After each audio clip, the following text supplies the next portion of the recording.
سلام حماق اسمع اب تግራይ ፈተነ قتلت ናብ መንበር ገዛ ብጠያይት جعل بصون باباسات زناصرنا يتوس متكعت كم تفصم سغليصو لما انت ليت ساعات شديدش مالتي ابل علي منبر سلاما ጠያይት ከም ተተኮሰ ፈተነ قتلت ወን ከም ዝተገበረ እዩ ተሓቢሩ ማለት እዘም ሞቦና እዚኦም እንታይ ስለ ዝገበሩ ጠያይትና ተተኮሰሎም ሓዲሩ ግፋ ብዕል ደው ይበሊሎም ከም ዝተቃወሙ ዝፍለጥ ኮይኑ ننبع ستالين يوم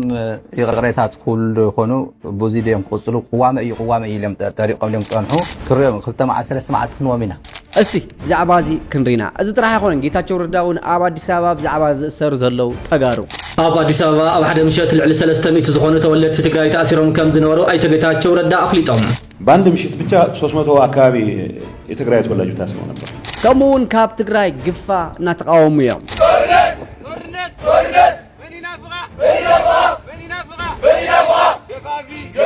ኦርነት መንና ፍቃ ገፋፊ እሺ ብዛዕባ ዚኦም ካልቶም ክንሪና ሰናይ ምከተታል አለናዶ አይስማዕሎይ አለናዶ كمدوم شاكركا بوم بوم بوم بوم سلام سلام فتات باكشين ترتم تخلتي كعب سلام نامدونا بدحان ها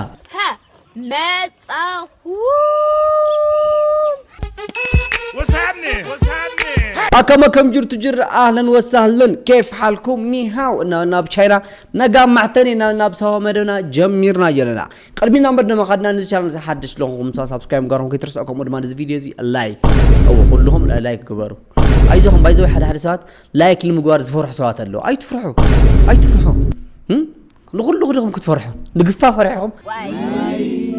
لايك المجوار فرحهم بزغنا لايك جوره يتقفوا واي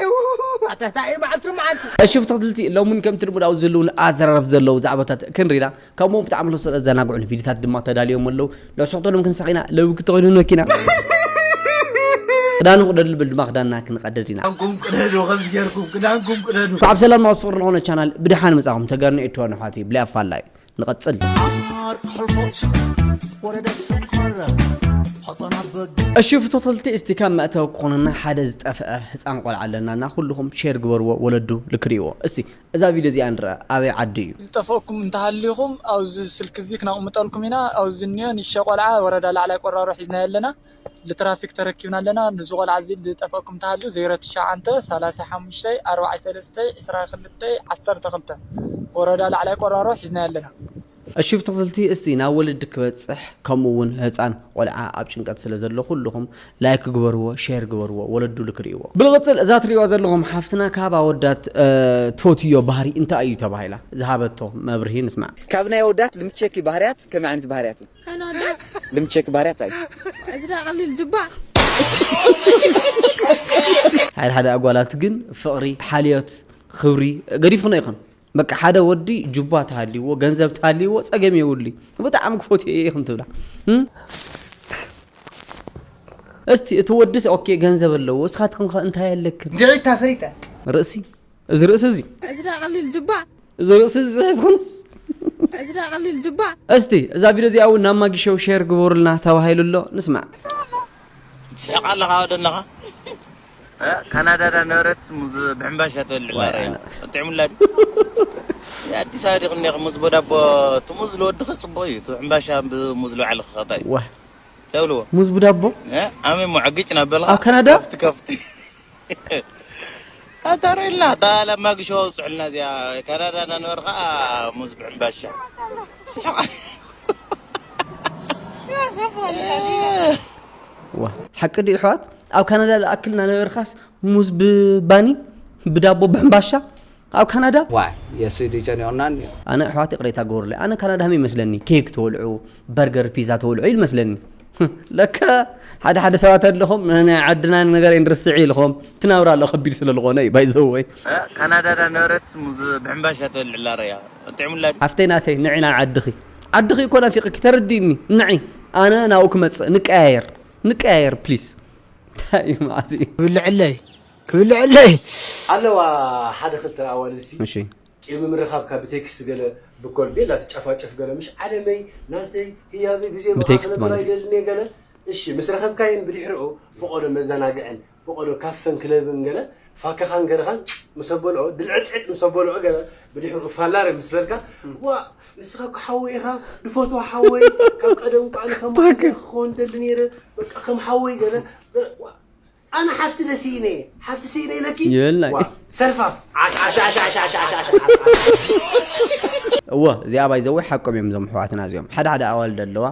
طقم دليتي احوات غنزب خاچفچف بيلن مسوداخا نفقر تحت يا غديتا حقታት ስለዘሎ نفقر تحت يا غوري هم حويل ريكا انا احوات هم حويل ريكا تل ነገር بتعمل يلصلا تاي خوين اندي اي فوتي هم صلا يخرئني እንደውም በቃ ካው ማው خطريني هم صلا يخرئني ኦ ማይ ጋድ እና همس ገብረ አዋል ድግደፋ አትና ጁባ በተለይ አገበሉ ናተይ መቅንጣጥ ኣይኮነን ታትቅንጠጥ ዘላ ግን ሓብተይ ያ መቅንጣጥ ናተይ መቅንጣጥ ኣይኮነን ታትቅንጠጥ ዘላ ሓብተይ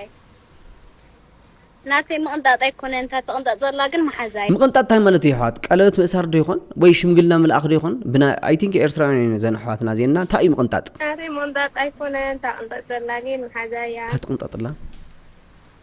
ናተይ መቅንጣጥ ኣይኮነን ታትቅንጠጥ ዘላ ግን መሓዛይ እሺ ናተይ መቅንጣጥ እዩ እስቲ ኣሕዋት መቅንጣጥ ታይ ማለት እዩ ፍላይ ኤርትራውያን እዛ ነገር ዚኣ ኣረዱና ክፈለጥ ስለዝደሊ ኣብ ኮሜንት ተዝሕላ ሃባ ነዳዲ ሸርብ ኣሎ ታሪኽ የደ ነርኪ ታይ እሞይ ሪኽያ እሞ ሃይ ሞ ዋይ ችኔ ፎቶ ገይረዮ ተማርኽቲ ጫውጫው ናይ መን ፎቶ ናትኺ ፎቶ ማብ እሞ ገይረዮ ዕምባባ ገይረ ፍየር ገይረ ኤዲት ገይረዮ ፕሮፋይልካ ኢሞ ፕሮፋይል ባህልዎ ነኺ ተቀድር ብረሳ ተخلك አይመጣ ዋይ ተተኸነዳ ተማርኽቲ ጫውጫው ኢሎም ምን ያ ኢሎም አው ታየስ ለሰዓት ገር ክንቆራርጥ ኮይና ዶ ዋይ ካስታ ይኸትወሪ ኣነ ኮ ዋይ ሰይተ ኮንክ ንኸኣነ ኮ ናይ ዛኛው ገርም ይብል ኣይኮ ምተን ሃማ ቀማ ዋይ ሃማ መውደ ዚክራ አጥፋዮ ስርዓት ገራ እኔ ሰምዕና ሆም ተጥፋዮ ፎቶ አይ هو ارغصኛ እዛ ሰብ እዚኣ خلای افكار ለዋይ ወይ خلای ሰው ያለዋይ ማለት እዩ በቃ ሓንቲ ጓል ንዕ ፕሮፋይል ከገይረ ክክላተለ ደስ ኩላይ እንደም ዝግባእኮ ግን ናይ ከዘሕዋት ኣወዳት ይኹንና 2-3 ኣጓላት ንሕዘለና ኣጓላት እየን 2-3 ኣወዳት ዝሕዛዝ ኣለዋ ጸለመ ይዚ እሺ ፍቶተልቲ እስቲ ናብቲ ዝቕፅል ህልውን ኣዘራረብቲ ዘለው ዛዕባታት ክወስደኩም እሱ ድማ ኣብ ትግራይ ተቃውሞ ብዛዕባ ግፋ ኣሎ እስቲ እዛ ቪድዮ እዚኣ ኩላትና ሼር ንግበራ ላይክ ንግበራ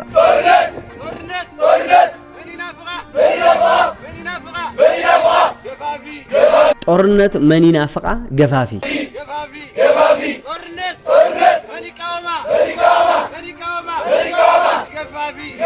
ጦርነት መን ይቃወማ ተገፋፊ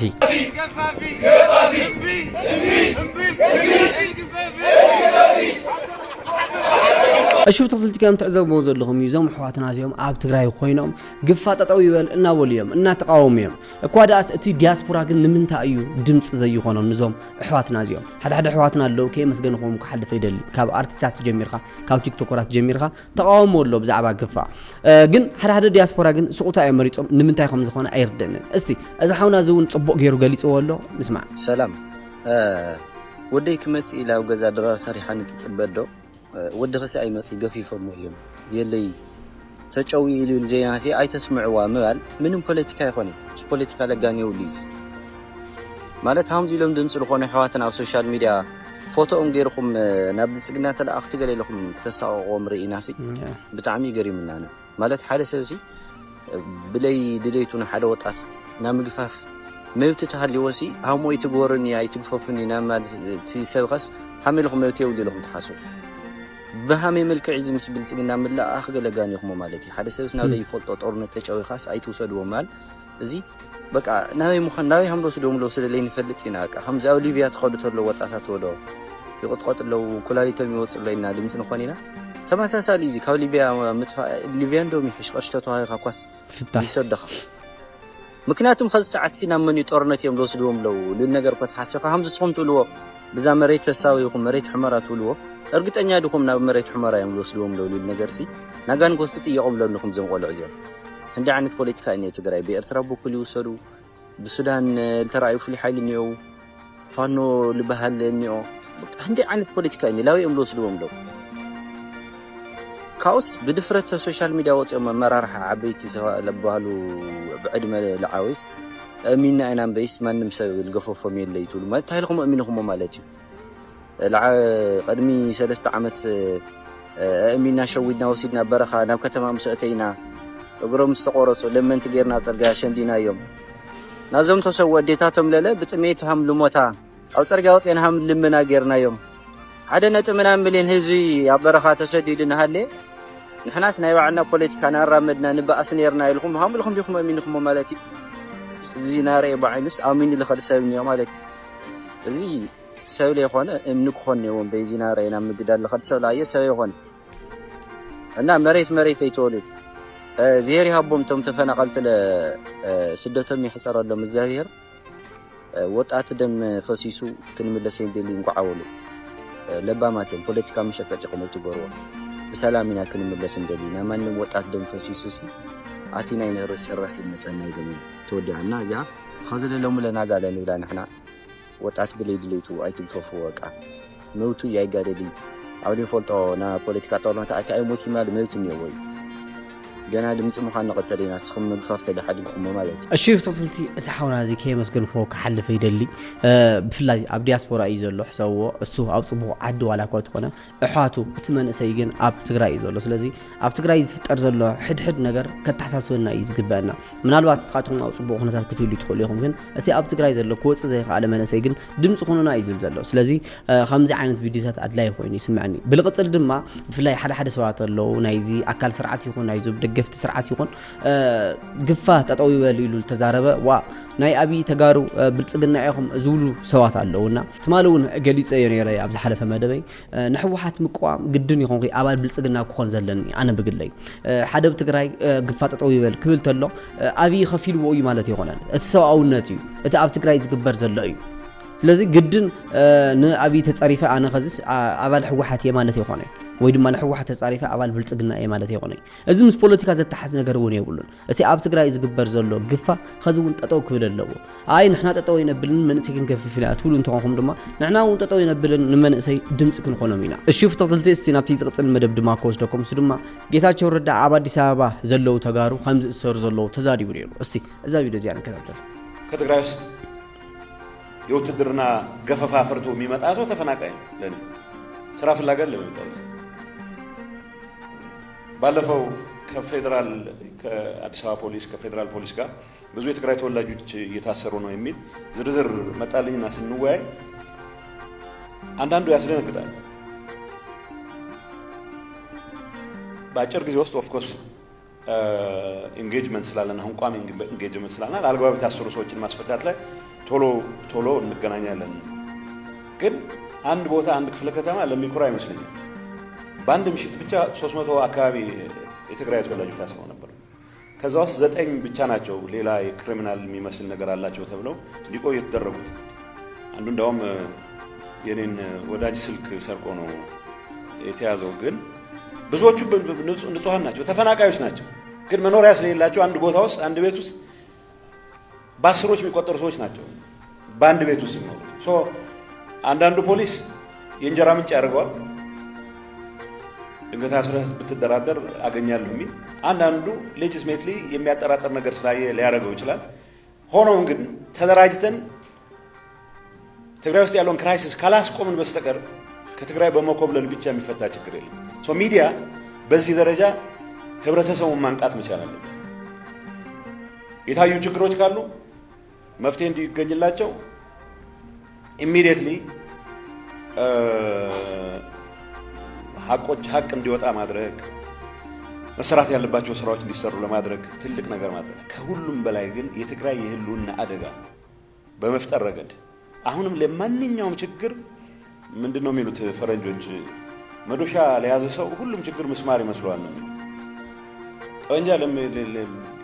ጠበንጃ መነቅነቅ ብቻ መፍትሄ ነው ብሎ የሚያስብ መሞት ውስጥ የሌለበት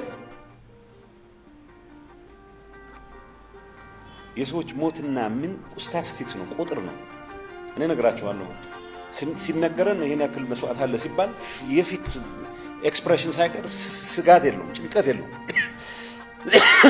መጨረሻ ስማቸውን ማቃቸው ልጆች መሞት ሲጀምሩ ነው ይሄ ነገር አደገኛ መሆኑ ኣብ ኣዲስ ኣበባ ኣብ ሓደ ምሸት ልዕሊ 300 ዝኾኑ ተወለድቲ ትግራይ ተኣሲሮም ከም ዝነበሩ ኣይተ ጌታቸው ረዳ ኣፍሊጦም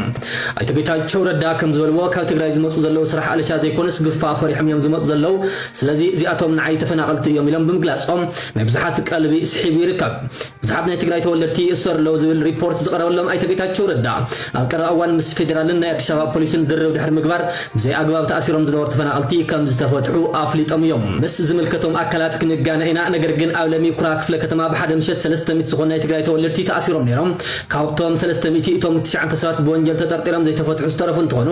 እቶም ዝተረፉ ግን ከም ዝተፈትሑ ሓቢሮም ኣይተ ጌታቸው ረዳ ወሲኾም ከም ዝበልዎ እቶም ኣብ ቁፅር ውዒሎም ዝነበሩ መብዛሕትኦም ግፋእ ፈሪሖም ተፈናቒሎም ዝመፁ መኖርያ ዘይብሎም እዮም ክብሉ ሓቢሮም እዮም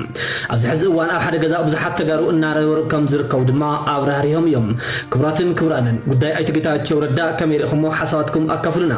الشوف تطلتي جيتا شوردا زاربو زلو خم تسمعوا زلو خم يزب زعبا زلو هلو خناتات يزارب زلو بفلاي عبادي سابا لعل سيستميتي زخونو تغارو 15 كلهم تفتحهم 9 ساعات كن ناي وانجيل نجر علوهم تواهيدو 5 طرفو يزارب زلو باي ذا واي بوغن فيدرال از بدن بكسر حلو كخل اللو بفلاي